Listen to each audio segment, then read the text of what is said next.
Want to get started with gig work, but a little concerned about the anxiety that it can bring? Or maybe you've been driving for a while and the anxiety is really starting to get to you.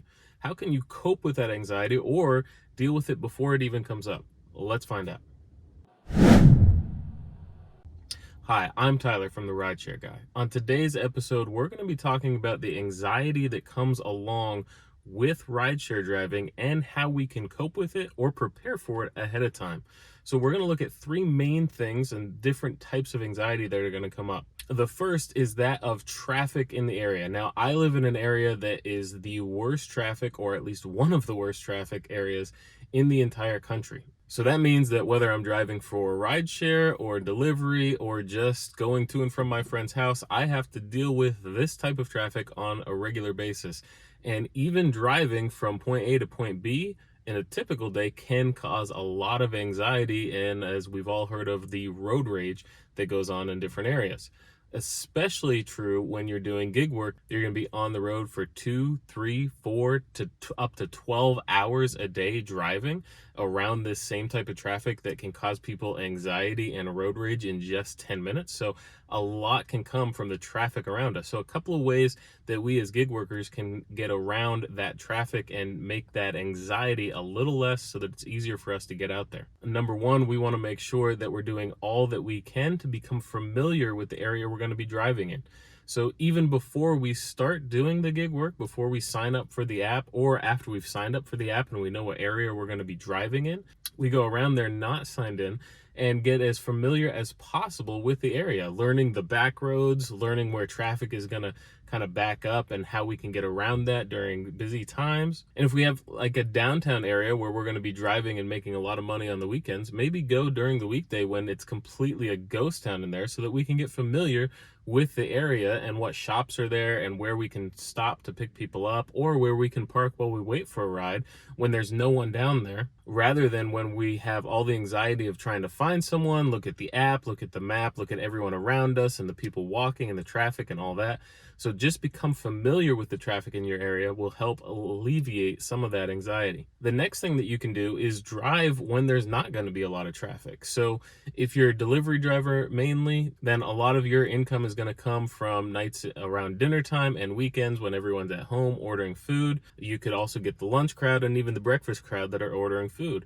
But you're going to pick the one that's going to be the least amount of traffic for the most amount of money. Now, in my experience, dinner typically makes more. So driving between 4 and 8 o'clock at night in my area makes more money. But if you drive around lunchtime, you can make almost the same, and on some days actually the same amount of money or even more, but you don't have the same amount of traffic that you have to deal with. And the orders are typically a lot smaller. So a lot of times you're picking food up and dropping off just one meal, whereas at night, a lot of times the meals are for a whole family, and so you're picking up a lot, which means sometimes when you get to the restaurant, you have to wait, you have to deal with the anxiety of waiting for them there.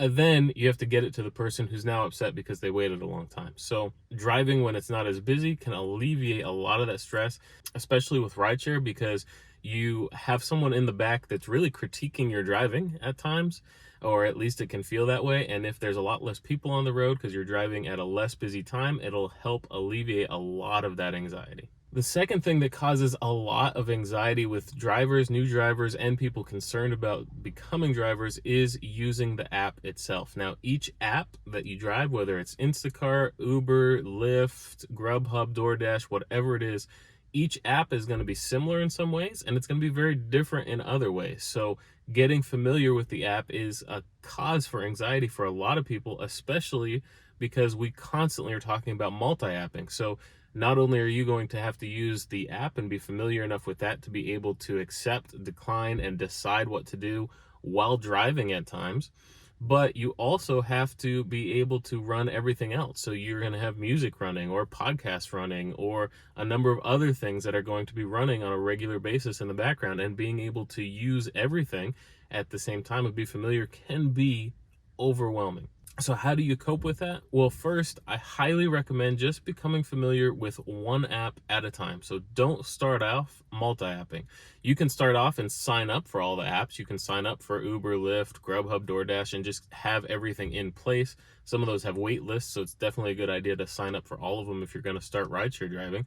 But when you actually get out there and start making money, just start with one app. Now, you're definitely going to make less money, but it's good to be able to become familiar with the app so that later when you start adding other apps in, you are familiar with that app and it's just a quick decision to make, knowing exactly what it is. Another way to alleviate the stress is to use things like Mistral, which we've had a review on in the past. We'll have a link to the video on that as well. But that app, Mistral, will actually help you to be able to multi-app without having to actually switch back and forth on your own. It'll actually allow you to put in the amount that you want to make, how far you're willing to drive, and it'll just turn apps on and off and accept rides and requests for you. So that may be a great way to help alleviate that stress, especially if your concern is running and using apps. The third thing that causes a lot of people anxiety is dealing with people or having people in their car. Now, I have had on several occasions people that were just so difficult, so frustrating,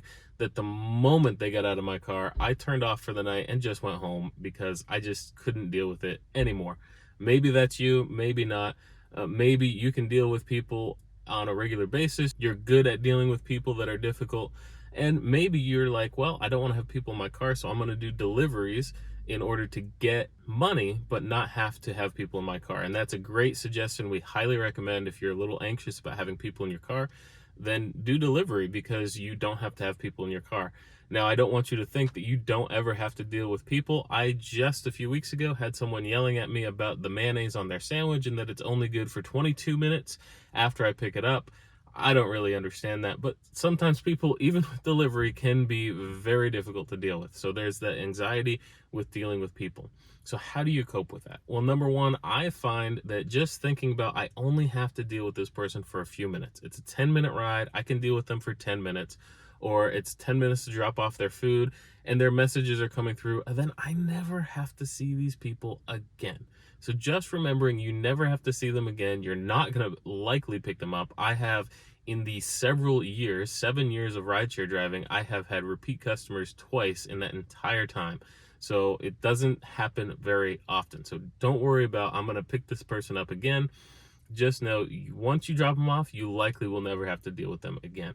Second is the type of people that you don't want to deal with. Don't drive at the time or places that they're going to need to be picked up at. So for instance, I do not like driving the drunk crowd, the crowd coming from the bar. So I don't drive on nights and weekends. Does that mean I make less money than other drivers? Absolutely, it can mean that.